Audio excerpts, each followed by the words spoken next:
வேதங்கள் முத்தம் மோதி யாகங்கள் நித்தம் செய்து பூஜைக்கும் பக்தி அதிலும் உன்னை காணலாம்.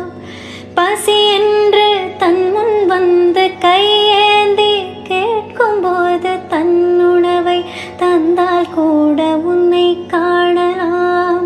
உன்னை காண பல கோடி இங்கு வாரி இறைக்கிறார்கள். எளிதாக உன்னை சேர இங்கு யாரு நினைக்கிறார்கள்? அலங்காரம் அதில் இல்லை, அகங்காரம் மனதில் இல்லை. துளி கள்ளம் கபடம் கலந்திடாத அன்பில் இருக்கிறாய்.